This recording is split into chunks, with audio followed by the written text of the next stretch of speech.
Nesse programa especial de hoje, nós vamos falar sobre o Brasil, vamos falar sobre a questão da terra, vamos falar sobre a questão da água, reforma agrária e uma série de outros assuntos. O nosso entrevistado é Dom Tomás Balduino, uma figura histórica. Ele é bispo emérito de Goiás e é um dos fundadores da Comissão Pastoral da Terra, CPT.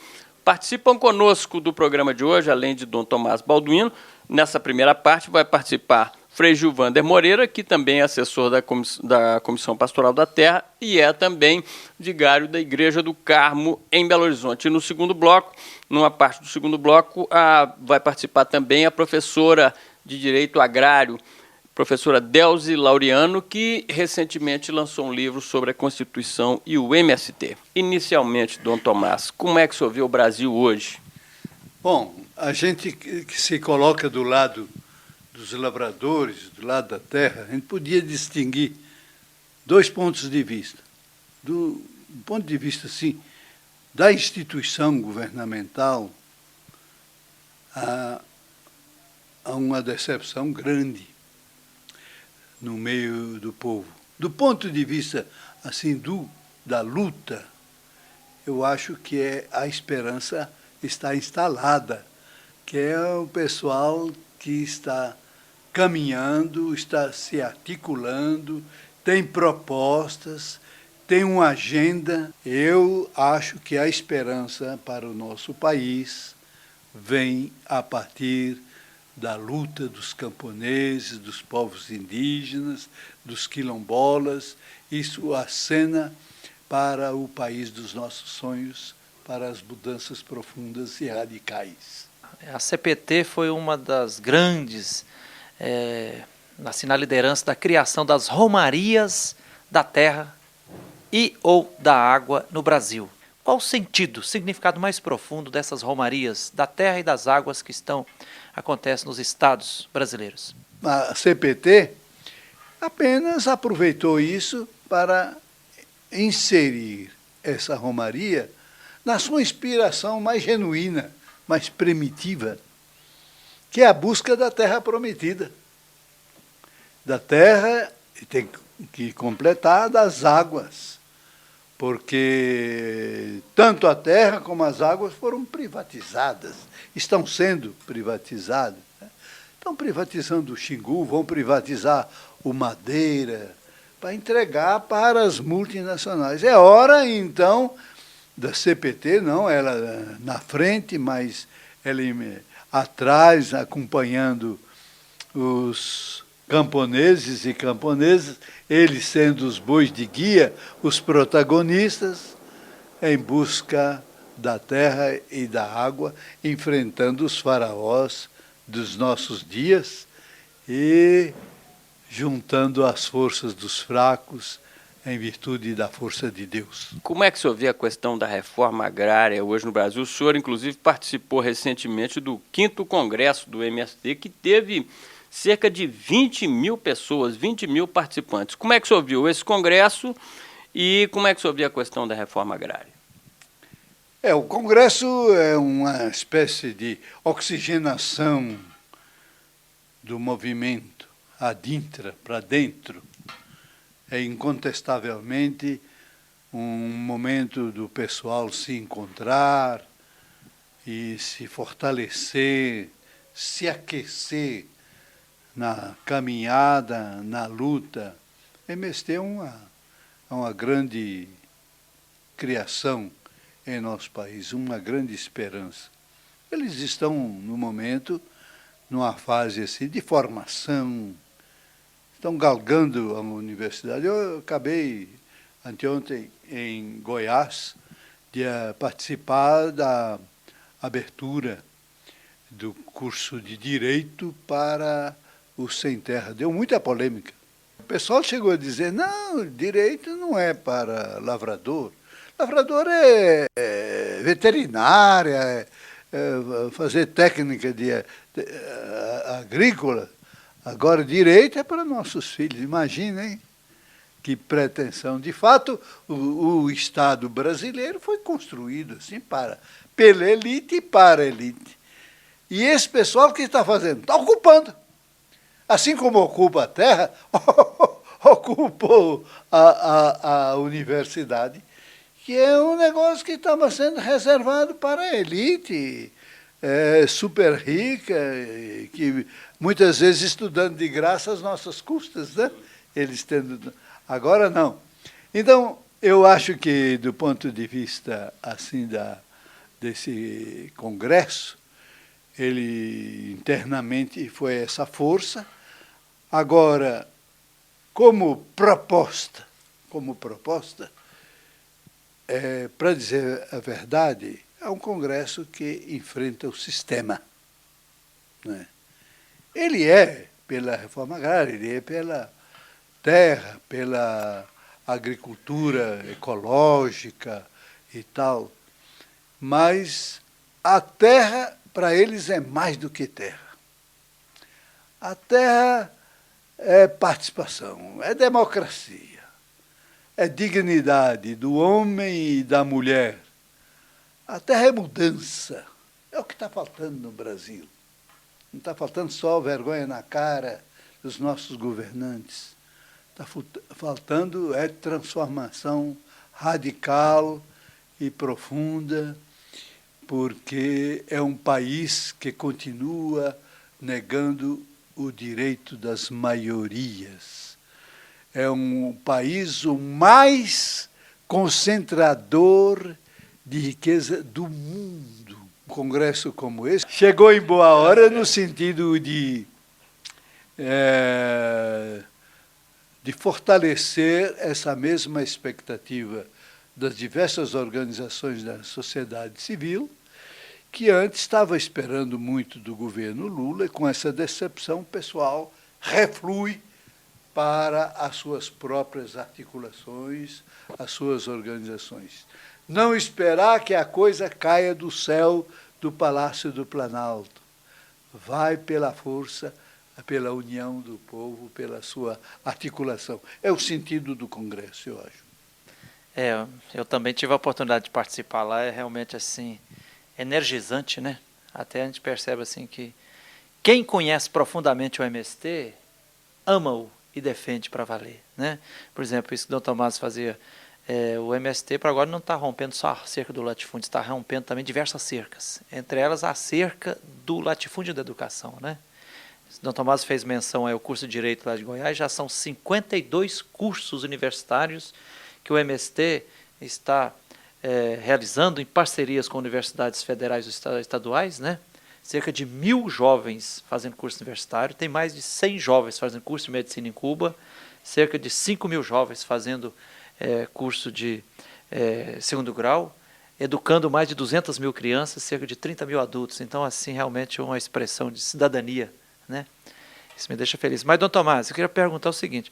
Hoje parece que eu sinto assim, que há uma avalanche muito grande das monoculturas no Brasil. A monocultura da soja, do capim. E agora há uma avalanche aí da monocultura da cana. Parece querendo retornar ao Brasil ao século XVI, né? Como isso pode se colocar diante da agricultura familiar, da reforma agrária, da agroecologia? E aí, na sua pergunta, Frei Gilvando, o senhor inclui também a questão do etanol. Exatamente. Pois é.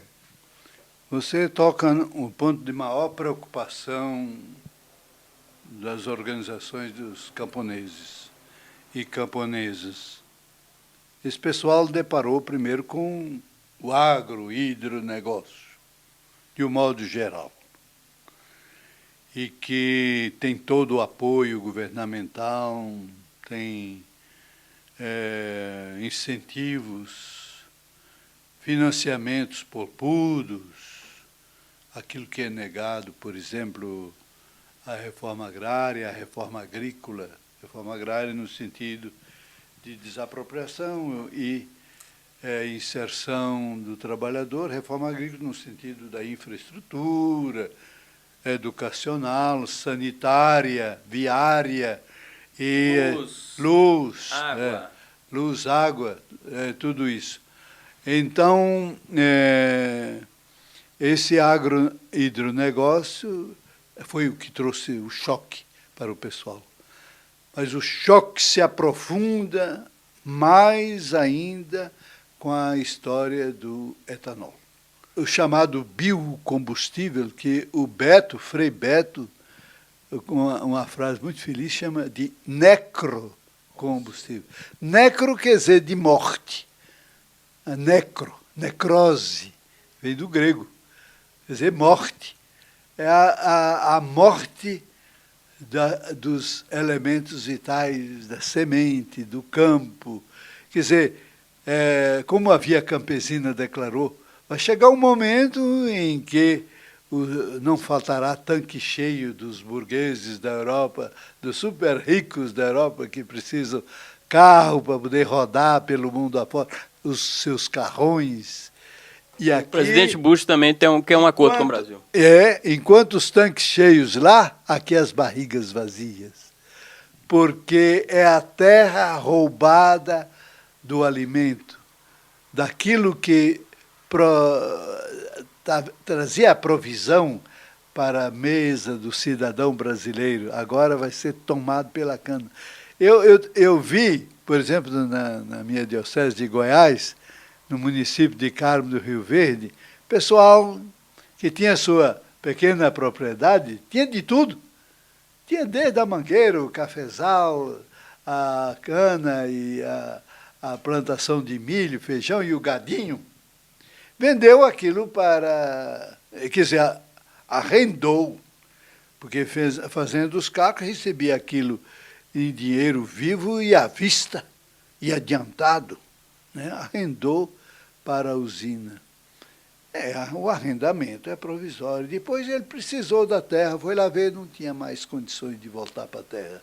Tudo cana, tudo, absolutamente tudo. Quer dizer, uma terra destroçada, estragada, desertificada, poluída com os agrotóxicos. Então, a CPT fez uma nota...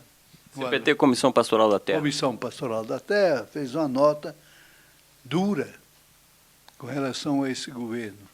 Diz que assim como Fernando Henrique Cardoso passou a história como aquele que entregou o patrimônio da nossa privatizando tudo, assim o Lula vai passar a história como o que destruiu a ecologia em nosso país. Inclusive, eles forçaram o IBAMA, fizeram introduções de mudança dentro do IBAMA para apressar as licitações, as permissões, os laudos favoráveis para entrar com hidrelétrica. Veja, o Xingu, Rio Xingu é o nosso santuário, o que resta no Brasil de santuário intocável. Pois lá estão previstas N hidrelétricas e duas maiores delas, inclusive uma com o nome de Monte Santo, não sai um bico de luz para o pessoal morador dali. São usinas financiadas, incentivadas pelo governo, pelo BNDES, para favorecer duas multinacionais, a Alcoa e a Vale do Rio Doce. Elas que são beneficiadas. E são usinas que vão estar distantes do Xingu e vai para lá a rede para alimentar aquela produção de alumínio e outros metais de exportação.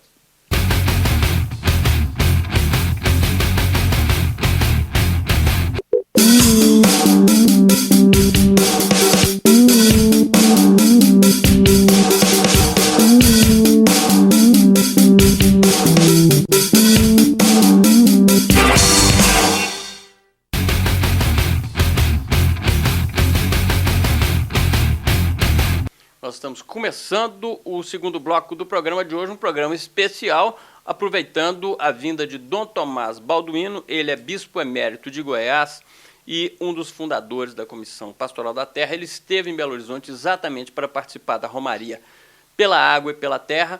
E, nesse segundo bloco, o Frei Gilvander Moreira, que também é assessor da Comissão Pastoral da Terra, vai fazer a primeira pergunta. Por favor, Frei Gilvander. Dom Tomás, está em curso no Brasil uma grande luta que é pela reestatização da Companhia Vale do Rio Doce. Há 107 ações na Justiça questionando o famigerado leilão de privatização da Vale do Rio Doce. Queria o seu parecer sobre essa luta. A questão da Vale é uma questão de roubo. Não tem outra palavra. O presidente da República roubou o patrimônio e entregou. Fernando Henrique Cardoso, tem que dizer o nome completo, nome e sobrenome.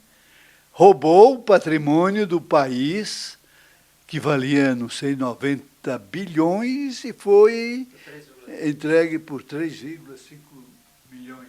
É um caso de rever esse leilão e a Vale, aquilo ser anulado em benefício do povo brasileiro e da dignidade de nossa pátria. Alguns juristas dizem que houve várias irregularidades durante no leilão da Vale e pedem que haja, no curtíssimo prazo, uma auditoria sobre essa venda da Vale. O senhor acha que seria necessário também auditoria? Um caminho imprescindível, auditoria.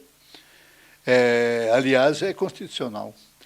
A Constituição acena para isso a respeito do problema da dívida interna e externa. E o governo foge disso como o diabo foge da cruz, né? Porque mexe com os amigos, mexe com os queridos aliados, que são aqueles que se locupletam com o bem público e em detrimento daquilo que é destinado à educação, à saúde, à infraestrutura, a todo o benefício social do povo. Eu queria que o senhor falasse um pouco também, e eu sei que isso é uma preocupação do senhor, sobre a questão da soberania alimentar e soberania territorial do brasileiro e do Brasil. Isso tem muito a ver com a nossa autonomia soberana e tem muito a ver com o direito à nossa cultura. Cada povo tem o direito de se alimentar conforme a sua cultura. O alimento é coisa sagrada, é aquilo que nos congrega, que congrega a família em torno do pão, em torno do vinho, em torno da mesa festiva, não é? Então, esses povos estão sendo roubados na sua soberania, porque vão se introduzindo aquelas empresas como Monsanto, que se tornam hegemônicas em termos da produção e da comercialização da semente, que alegam que o pessoal não precisa se envolver com plantio, com cultura, que eles alimentam, têm possibilidade, têm tecnologia para alimentar a humanidade toda, para ninguém passar fome. Mentira! Mentira! Porque o objetivo dessas empresas, muitas delas estão instaladas no Brasil, e são subvencionadas pelo BNDES. Eles visam o lucro, não visam alimentar o cidadão da humanidade. O grande veneno dessas empresas, dessas transgênicos, de tipo Monsanto, é que não é tanto o veneno da semente transgênica, é o veneno de matar a possibilidade do trabalhador de cultivar a terra, porque ele fica dependendo da semente da Monsanto e pelo preço que a Monsanto dá. E é terrível o governo abrir a possibilidade de ter semente transgênica. Nós devemos prestar muita atenção nesses problemas da soberania alimentar. Você falou muito acertadamente soberania territorial. quando é uma empresa multinacional, de quem é aquele chão? É do Brasil? Se é uma empresa norte, elas estão se comprando mutuamente. Tem delas que compram dezenas de outras empresas médias e formam uma empresa só. Daqui a pouco nós vamos ter um território do tamanho do estado de Minas Gerais, pertencente à multinacional Dow Johnson and Company, e pronto. É como fizeram com o México, né? Compraram o México e depois veio um plebiscito, é tudo a favor dos Estados Unidos. Então, Tomás Balduino, eu queria saber seu parecer sobre revitalização da Bacia São Franciscana, sobre projeto alternativo de convivência com o semiárido e sobre transposição do São Francisco. Vai correr um rio muito mais volumoso do que o São Francisco, que é o Rio de Dinheiro. Essa transposição é uma iniquidade, no sentido de uma movimentação financeira faraônica, repito, que vai favorecer as empresas, vai favorecer o empresariado e o povo vai continuar na sede. Vão dizer, não, é porque vocês da CPT ou dos movimentos são muito negativistas. Não é. É porque nós sabemos que tem uma proposta alternativa muito positiva da Agência Nacional das Águas, que o governo agora está escondendo, está camuflando, e isso foi um estudo muito sério, que levantou as possibilidades do semiárido de ter água suficiente sem precisar apelar para a transposição. Muito mais em conta e muito mais democrático, no sentido popular, que é a água que vai realmente beneficiar a população dispersa, né?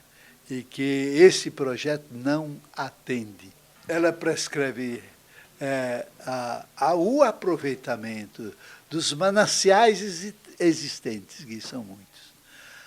Ela prescreve também o aproveitamento da água de chuva. Um bispo espanhol, Dom Francisco, que mora no Nordeste, ele fala, olha, eu sou espanhol. A minha terra na Espanha é muito mais seca do que isso aqui. O povo vive bem. Por que aqui no Nordeste não pode viver bem? Então é questão de organizar o circuito das águas.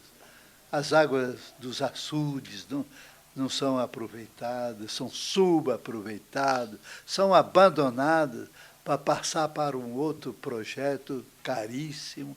Então é essa questão do povo. E a questão maior aí também, que não se deve esquecer, a qual fiz alusão, que é do saneamento do rio, da revitalização do rio. Isso está muito dentro da cultura atual, da busca de valorizar a ecologia. Está em bom momento para se fazer uma conscientização de toda a população ao longo do rio, e isso seria um símbolo para o resto do Brasil. E agora nós vamos ter também a participação da professora Delze Laureano. Ela é professora de Direito Agrário, acabou de fazer um livro também sobre Direito Agrário e vai participar conosco, vai fazer algumas perguntas para Dom Tomás. Um prazer tê-la aqui conosco, professora. Qual é a sua primeira pergunta? Quero começar pela questão da Romaria, que está acontecendo aqui em Belo Horizonte neste final de semana. Quando o povo vem para as ruas, nós temos uma história de pouco aprendizado de construção democrática no nosso país.